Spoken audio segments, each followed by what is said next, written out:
Date number 8. Romance and Sexual History. The author starts with the quote, "Romance is kept alive because of conscious effort on a daily basis. Before your date, spend 1 hour to individually fill out the questionnaires 1 through 3 on romance. Make dinner reservations at a romantic restaurant. Scout out a romantic place to dance under the stars. This date will take 3 to 4 hours. Instructions. On your date, make sure you both bring along your questionnaires filled out on romance. To make the date relevant onto the subject to be discussed, use your imagination. Here's one suggestion. For the man, make reservations at a romantic restaurant. Put a portable CD player in your cart with several romantic CDs and danceable music. Meet your date at the door with a flower corsage or wristlet, her preference. Linger over dinner discussing your dreams of romance and your expectations and your sexual history. End the date by driving to a deserted parking lot, a location overlooking the city, or the rooftop of your building, and make it your own personal ballroom. Set up the CD player and dance romantically, dreaming of the future. Questionnaire number 1. Romance. Is your partner romantic? Does he or she give you the verbal kind of love you need now? Do you wish that your partner would tell you that he or she loved you more? How important is this to you? If it's very important, how will you deal with this in marriage? How important is it to you that your future spouse be romantic after the wedding? What kind of romance do you expect? Does your partner bring you unexpected flowers and token presents now? How important is it to you this continues after the marriage? Do you expect to go out on weekly dates after the wedding? What are your goals in this area? What do you consider a romantic date? Does your partner agree? What kind of love, not including sex, is most important to you? Rate the following in order of importance and discuss priorities on your date. I'm going to read them in the order that I prefer. Physical, such as hugging and kissing. 2. Doing things such as fixing your car or running your errands. 3. Verbal affirmations such as daily "I love you," encouraging or supportive words, and sufficient daily talk time. And 4. Surprise gifts such as flowers or candy.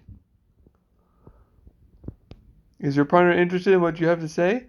Does he or she prefer to read, watch TV, or play on the computer, or be alone rather than talk to you?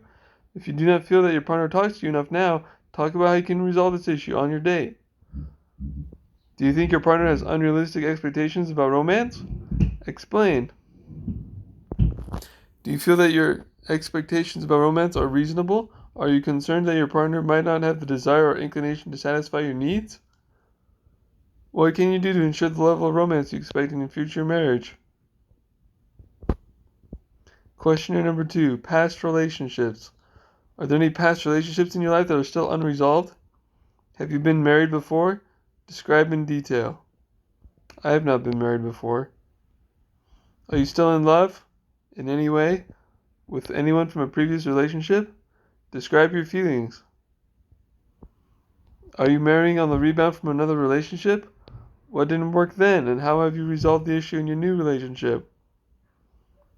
If your answer is yes to 1, 2, and or 3, it is important that you completely resolve your feelings prior to marriage. If you haven't done so already, how will you?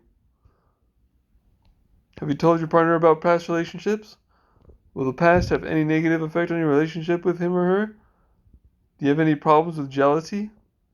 If so, how can you resolve these issues? Questionnaire number 3. Sexual history and expectations. Note, this applies to virgins as well as those who are previously sexually active. Do not avoid this subject. Have you had premarital sex of any kind? If so, does it bother you to think about it? Explain. I've never had sex of any kind. If you answered yes to number 1, and you are religious and believe that premarital sex is wrong, have you resolved your transgressions with your God and or your church authorities? Have you forgiven yourself? Do you have any physical or psychological problems as a result of sexual behavior? Have you had counseling in this area? Do you have any pornography use habits, past or present? If so, this will have a negative effect on your marriage? If so, how will this be resolved? Do you have any... No, I don't have any use of pornography. Do you have any other sexual habits or compulsions that need to be addressed before you get married? No. Were you sexually abused as a child? Date rape? Is there anything else in this area that could affect your marriage? Nope. Can you accept any sexual problems that your partner has had in the past? Can you forgive him or her and never bring it up again? Will it get in the way of your future relationship? How do you feel about sexual behavior other than intercourse? Do you think it is wrong or right? What kinds of sexual behavior between a man and a woman do you think would be wrong and make you uncomfortable? How do you feel about wearing sexy clothing for your partner? What are your sexual expectations on the honeymoon? What are your sexual expectations after the honeymoon? What have you dreamed about regarding sex when you are married? Should you have rules in marriage in regards to sexual activity? What would they be? Do you think that a woman is obligated to give her husband sex even if she doesn't feel like it? How about the reverse? No, I don't feel like the woman has to be obligated. I'll do my best to fulfill her needs, though. Do you feel like it is wrong to deny a partner sex for more than 1 week, 2 weeks, a month? What should be done if one is feeling driven to have sex and the other is too tired or sick? If they're too sick, then they shouldn't have, but should you set rules about having sex during an illness of your partner? What would they be? Don't have sex with someone who's ill. How do you feel about sex during pregnancy? It's fine. How will you handle sexual disappointments or differences if they happen in your marriage? Do you believe in going to a sex therapist if you're having problems in your sexual activity? Do you or your partner have trouble talking about sex? If so, what can you do so you can both have an open and honest discussion about the subject? We'll need privacy to discuss sex life. Is there anything you fear or worry about in your future sexual relationship? For example, are you worried about the acceptance of any part of your body by your mate? What do you think about joking or kidding in your sexual relationship? Never put someone down. How do you feel about plastic surgery? If your partner feels inadequate about any part of his or her body and you have the money, would you approve of surgery? I don't think we need plastic surgery. How do you feel about masturbation?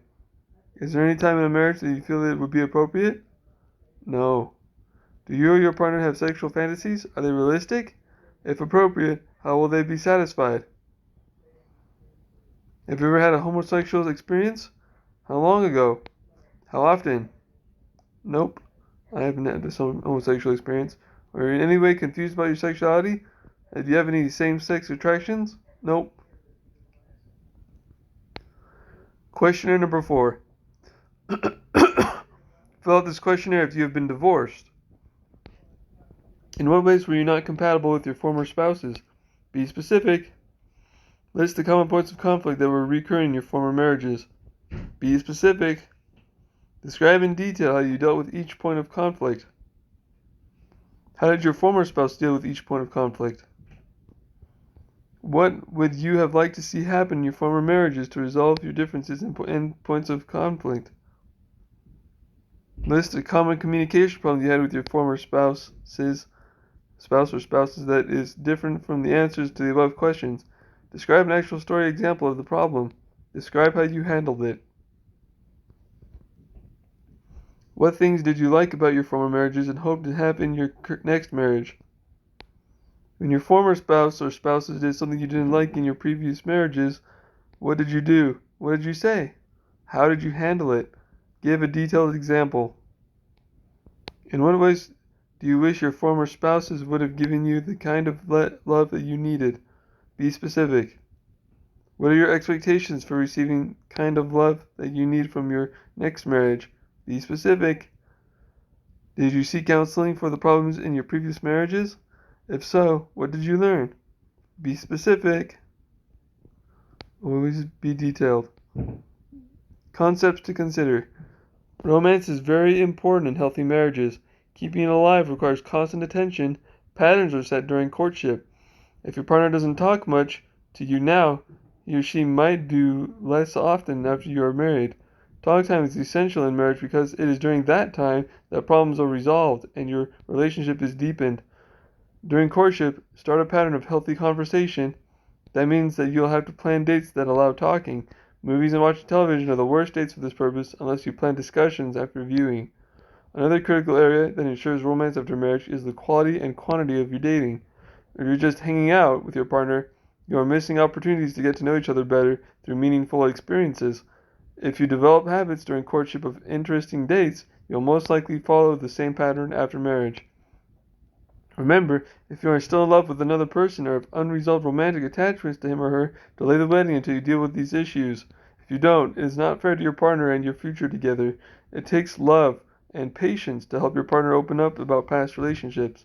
It is okay for him or her to go through the stages of anger, fear, and finally forgiveness.